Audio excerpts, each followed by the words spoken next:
Ladies and gentlemen, let's hear it again for Rick Omenson. You know, I recently found out that Rick used to have his own kids show. And the name of the show was Explorer Rick, I believe. Is that not correct? And I personally want to see this show. I've heard there's a VHS tape of it out there, but Rick is not showing anybody. So I'm going to request a private showing sometime because I would really like to see it. So anyway, let's see who's up next. Oh, I'm up next. It's me, Ripper the Clown. So, thank you. So, as an unpredictable cartoon character come to life, I have a weird life. My friends always ask me why I don't want to spend $13.50 to see a movie or $100 on concert tickets. I tell them, I don't have to pay for my entertainment, and neither do you. Stop watching your crappy sophomoric movies and network TV. Stop watching your sports and ESPN. Stop paying to be entertained, damn it. Just come with me to any book signing or event, and you will be entertained for free by the most eclectic and esoteric mix of performers you've ever seen in your life. I.e., the random freaks and weirdos that I always seem to encounter. Now, here's the average day in the life of Ripper the freaking Clown. Now, imagine what I'm about to describe to you is taking place at an outdoor festival where I'm doing a book signing. It's sunny, families are having fun, music is gently playing, and picture all of these strange characters as performers in a traveling troupe that follows me around for impromptu shows. The invisible curtain rises, and here comes the opening act, a guy who calls himself Ben Franklin. Now, Ben Franklin's gimmick is that he's a descendant of the original Ben Franklin, and he's angry at the current state of government. Ben Franklin has the entire Franklin family fortune in 13 bank accounts, and he also has the original Ben Franklin's secret documents about the Masonic Lodge. Now, with these conspiracy guys, isn't always about the freaking Freemasons. And just so you know, Ben Franklin is also an agent for both the DEA and the FBI. Yet despite having 2 government jobs and a vast fortune, Ben Franklin dresses like he's a vagrant for some reason. And here's a little tip. If you ever see a show or talk to him one-on-one, nod your head a lot and say stuff like, yeah, uh-huh, yeah, uh-huh, yeah, uh-huh. Because if he thinks that you doubt his story for a second, he will go for your throat. Oh man, trust me, one time I had to beat him off with a loose leaf notebook and a candy apple. So, you know, the whole Ben Franklin thing, it's pretty dark and intense, but this guy is a true thespian. He went around the show and gave his anti-government spiel to the entire audience. You know, it went over okay, I guess, but then again, it's not for everyone. A few people ran away from him. After his time on stage was over, he came over to my booth and he ordered $500 worth of books with plans to pay me next week after I hand-deliver them to some girl that he's stalking in Urbana. Then he asked if he could borrow $7. Ka-ching! No sale. So, speaking of stalkers, after Ben Franklin left, my female stalker Kelly came through to pay her regards. I gave her this greeting card from the Ripper the Clown Honesty Collection. It's for the very special stalker in your life. I'll read it to you right now. Your interest is flattering, I guess, but you're obviously a freaking mess. You're creeping me out. Leave me alone. Please don't email, visit, or phone. This is simple and shouldn't be confusing. I have a gun that I don't mind using. So, we can all use that card anymore, can't we? So, after Kelly took her card and scampered off, this girl came up to me and she had one of my promotional postcards. You've probably seen these around town. She came up to me and she stuck it in my face and she's like, hey, have you seen this clown? I think I just saw him come this way and I need to talk to him real bad.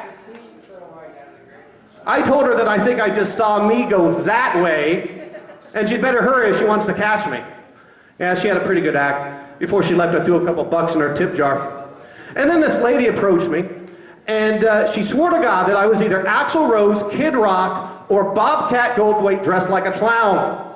It was multiple choice, A, B, or C. I have to admit I was kind of flattered by the Bobcat Goldthwait, C, considering you did the Shakes the Clown thing. But I had to keep telling her no, no, no, no, no. And you know, she was amusing for about 30 seconds. At the 10-minute mark, she was just damn annoying, so I had security kick her ass out. And then this old lady hit the stage, and she called everyone within her immediate proximity a rat bastard. She was a real crowd pleaser until she apparently got angry at an audience member who refused to give her $2. So she abruptly left the stage amid a bunch of loud yelling and cursing. And at that point in time, her understudy came out and replaced her. Now, her understudy was another old lady, and she was wearing this pink hat that looked like one of those crocheted things that your grandma covers her Kleenex box with.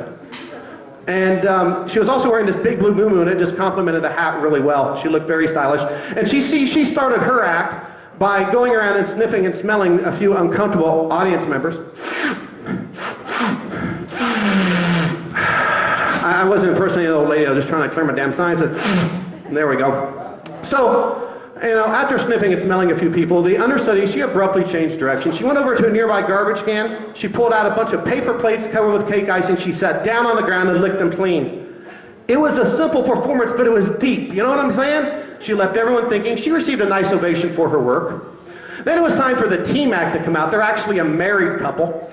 And they got these two giant dolls that they dress and treat like real children. You know, they talk to them, they feed them, they buy movie tickets. It's weird and creepy stuff. It's kind of a contemporaneous twist on the old school Punch and Judy show. Let me tell you, the audience just loved it. They really did. Especially when the two kids got in a fight. And after their performance, the entire doll family came over to my table and they just gave me the eye, you know. They couldn't figure me out. Even the freaky freaking dolls were looking at me funny. And then finally, the husband goes, "Damn, cuz, why would you do that to yourself? Don't you like girls?" And the wife, who claimed that she knew me pre-clown, kept asking, "Did you have a nervous breakdown? Did you have a nervous breakdown? Did you have a nervous breakdown? Did you have a nervous breakdown?" Now keep in mind, this is a couple that believes their two life-size, puppet master-esque dolls are real fully functional human beings. And they actually have the audacity to simultaneously question my sanity and my sexuality for some reason. Well, you know what? I've heard the scuttlebutt from the other performers, and I could have brought up the fact that after a shopping trip to Toys R Us, they had to get married. But I didn't do it. And you know why? I'll tell you why. Because I've got class. Because I'm a professional. So instead, I simply and politely tried to explain the clown gimmick to them, and they didn't get it, you know. They were non-believers. Unfortunately, there are non-believers in every crowd. I'm really thankful, though, to know that all of you guys here tonight have been villains, are staunch and steadfast Ripper the Clown believers. Give me an amen. Amen. I said, give me an amen. Amen. Oh, yeah. So the doll people left with their doll family. They said the kids were hungry and they had to leave. But from the smell of things, someone also needed a diaper change. You know, why a 6-year-old doll is still in a diaper and hasn't been potty trained, that's just a little weird to me. But hey, not my circus, not my clowns. So at that point in time of the show, they decided to take a little intermission, during which time Ben Franklin came out for another appearance. He walked down the sidewalk by the highway, had this American flag over his shoulder. He just arbitrarily stopped, started marching in place and waving his flag. And I'm not talking little grandma parade waves. I'm talking like he's on top of Iwo Jima, people. Or if you pro wrestling fans like Hulk Hogan after he defeated Sergeant Slaughter for the WWF Heavyweight Championship of the World at WrestleMania 7. So for the duration of the show, that's where Ben Franklin marched, alerting everyone driving past that there's a show going on. When the intermission was over, this unnamed male performer came out, and I've seen this guy many times. He's got this collection can that he crudely made out of an old coffee can. There's a slit cut in the top for money and coins, but it's too small to get anything in there. Around the circumference, he wrapped this dirty piece of paper that's, in crayon across the paper, he wrote, "Baby needs machine." Now, we don't know what kind of machine this baby needs, but personally, I hope it's something destructive, you know, like a frickin' jackhammer. That'd be pretty cool. So, this guy, this performer, he's very distinctive looking. On his left cheek, he has a tattoo of a giant swastika, and on his right cheek, he has a tattoo of the Facebook thumbs up. So, you know, I think it's really unique that a Nazi's out there doing charity work, but hey, you know what? He likes to help the kids.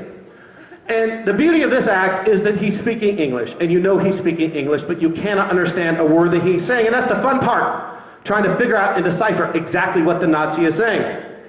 Hey, Mr. Dawson. Hey, man, I'm not be able to come out like the rest of you man. It's supposed to be sick. If you don't hold around here talking about like you're bravely able to say. You know what I'm saying? Bravely able to say. I'm not here talking about probably have to be Tuesday. Yeah, unfortunately, I've had to talk to him many times. And then Superman came out, flew around and took some photos with fans. You've probably all seen Superman around town. He's always out in our streets fighting crime in our fair city, keeping us safe from villainy. Superman was accompanied by this guy who calls himself Schlongzilla. So while Superman was taking photos of children, Slongzilla went around the show and unsuccessfully hit on every female at the show. Yeah, he's doing a self-deprecating comedy thing. It's pretty entertaining. And then Ray arrived, okay? So I'm sitting there with my female friend, Stripper the Clown, and I gotta brag here for a minute about Stripper the Clown. We're friends with benefits. You know what I'm talking about? I know y'all do. I know y'all do, yeah. Because me and Stripper the Clown are friends, I get health insurance, including dental, and a 401k. So it's pretty sweet. And so I see Ray and I tell Stripper, hey look, it's Ray. He's here, he's really here. Oh man, you just gotta watch this guy. I just love watching him work. He's the star of the show, man. Then I saw Ray's announcer getting ready. Ray has his own announcer. You see, it's in his contract. Ladies and gentlemen, this is your main attraction of the evening.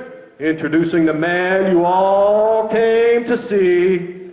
He's also known as the Southern Dandy. He's unpredictable and undefeated. Introducing Ray. We don't know his last name. So Ray, we don't know his last name, strolled into the show nonchalantly. He knows he's the star, you know. He's got this goofy grin on his face, this disheveled, drunken, mentally defective look about him. He's unsteady on his feet. His clothes are torn, raggy, stinky, and dirty. He's got a Walmart bag stuffed with old pornography strapped around his left forearm. In his left hand, he's holding 2 styrofoam plates covering an old fish dinner. In his right hand, he's clenching onto a half-eaten, greasy, rotten sandwich. He works his gimmick to the nines, man. This son of a bitch never breaks character. His movements are fluid and crisp, and it's just a masterful performance, and his audience interaction is just brilliant. You know, whenever I see Ray perform, brings a tear to my eye. Really does. So here is my rendition of Ray, we don't know his last name, which cannot in any way, shape, or form be compared to the real deal.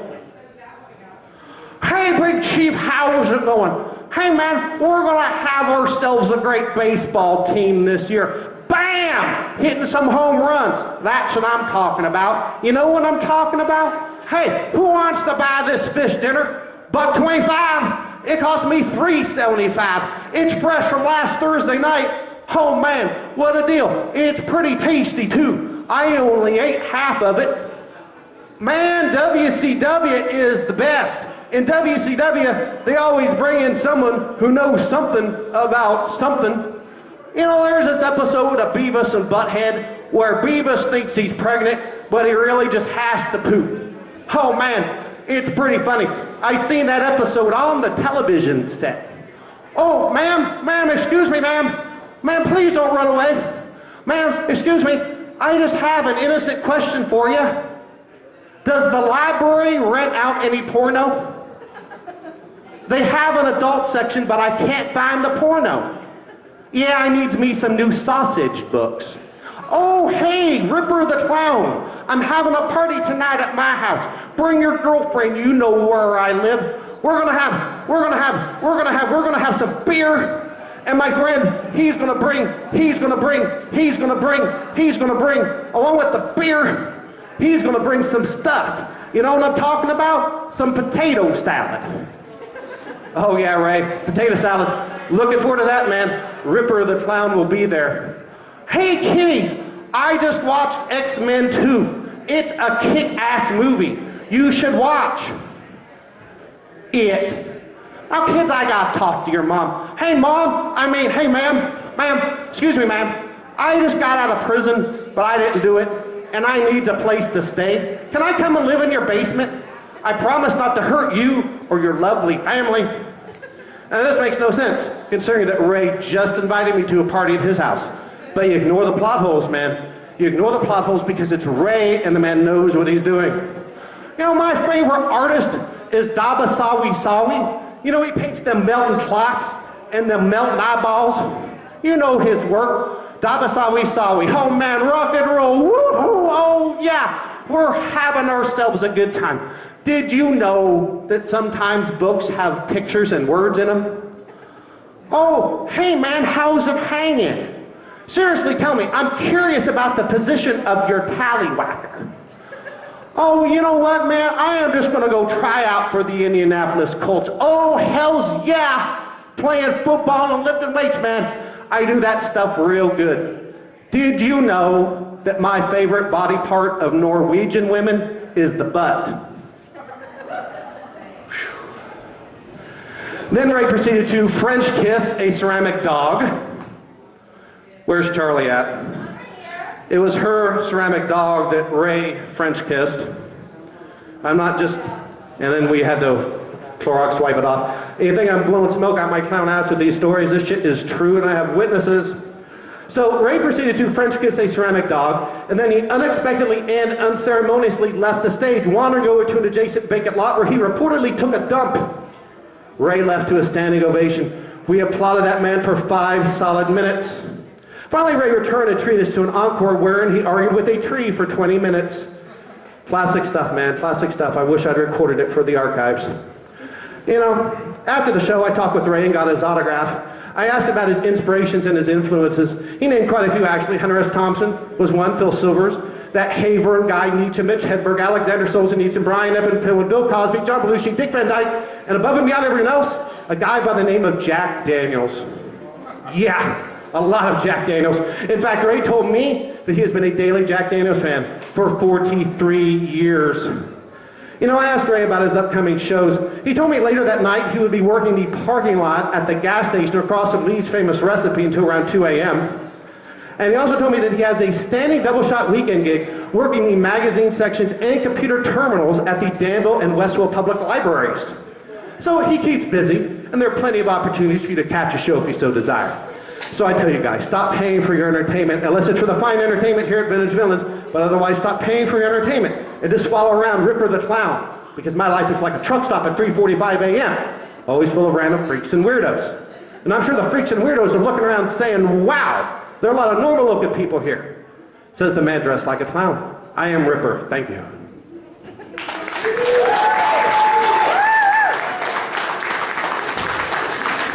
You know, I was going to host the rest of the night in the voice of Ray. We don't know his last name, but I don't think I could do it. I'll lose my voice before then. And I actually need a little break. So, before I bring up Charlie Hester, I'm going to ask Jinbei Jake to come out up here and crank out some more funky beats.